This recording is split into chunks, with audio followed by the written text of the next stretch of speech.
एक बार एक साधु भगवान बुद्ध से पूछते हैं कि है तथागत, लोग अक्सर भौतिक सुख पाने के लिए पूजा पाठ, तीर्थ यात्रा, यज्ञ ये सभी कुछ करते हैं। इसके करने के बावजूद भी उन्हें सुख नहीं मिलता है, बल्कि उन्हें सिर्फ दुख का ही सामना करना पड़ता है।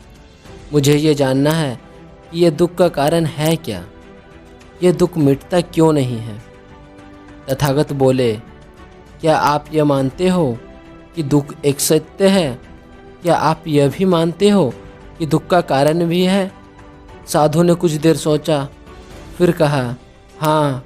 बुद्ध बोले, यदि दुख का कारण है तो वो दुख तो होगा, और यदि कारण ही समाप्त हो जाए तो दुख भी लुप्त हो जाएगा। जैसे सूर्य के प्रकाश से अंधेरा लुप्त हो जाता है। साधु ने बुद्ध से कहा कि आप सुनी सुनाई बातें नहीं कहते हैं, जो भी कहते हैं अपने ज्ञान और अनुभव से कहते हैं। आपने कहा है कि मुक्ति पाने के लिए अपने विवेक को जगाना और पूर्ण ध्यान में लुप्त हो जाना, जिससे कि सभी मनुष्य अपने आप को, पूरे संसार को भली भांति समझ सकता है। परंतु एक प्रश्न है कि ये जो भी सारी नीतियाँ हैं जो लोग पूजा पाठ करते हैं, क्या ये सारे व्यर्थ है?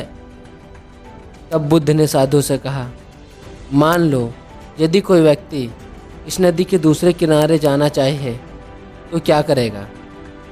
फिर साधु ने कहा, यदि जल गहरा ना हो तो वो चलकर जा सकता है, और यदि जल गहरा हो तो नाव की मदद से जा सकता है। अगर वो तैरना जानता हो तो स्वयं तैर कर भी जा सकता है।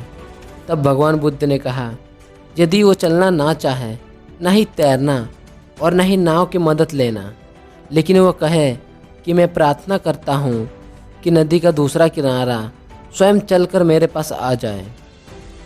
यह सुनकर साधु ने कहा कि ऐसे व्यक्ति को तो मूर्ख कहेंगे। फिर बुद्ध बोले, इसी प्रकार जब व्यक्ति अपने अज्ञान और भ्रांति को अपने विवेक से मिटाएगा नहीं, तो वो परमानंद, महासुख और मुक्ति के दूसरे छोर पर कैसे पहुंच पाएगा?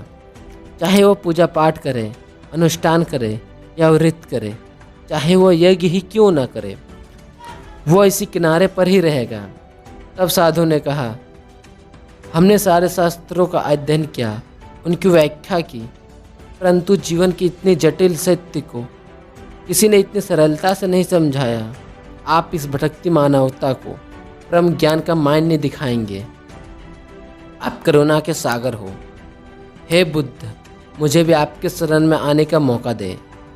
और गौतम बुद्ध ने साधु को इस तरह समझाया। दोस्तों, इस कहानी से हमें यह सीख मिलती है कि पूजा पाठ और यज्ञ से हमें भौतिक सुख तो जरूर मिलता है, कुछ हमारे मनोकामना भी पूर्ण होते हैं, लेकिन इस भवसागर को पार करने के लिए, मन में शांति लाने के लिए, इस मरणशील दुनिया से मुक्ति पाने के लिए बुद्ध के बताए गए रास्ते पर चलें, जरूर शांति मिलेगी। और दोस्तों, भगवान बुद्ध से जुड़े रहने के लिए हमारे इस चैनल को जरूर से जरूर सब्सक्राइब कीजिएगा। फिर मिलते हैं कोई नेक्स्ट वीडियो में, तब तक के लिए धन्यवाद।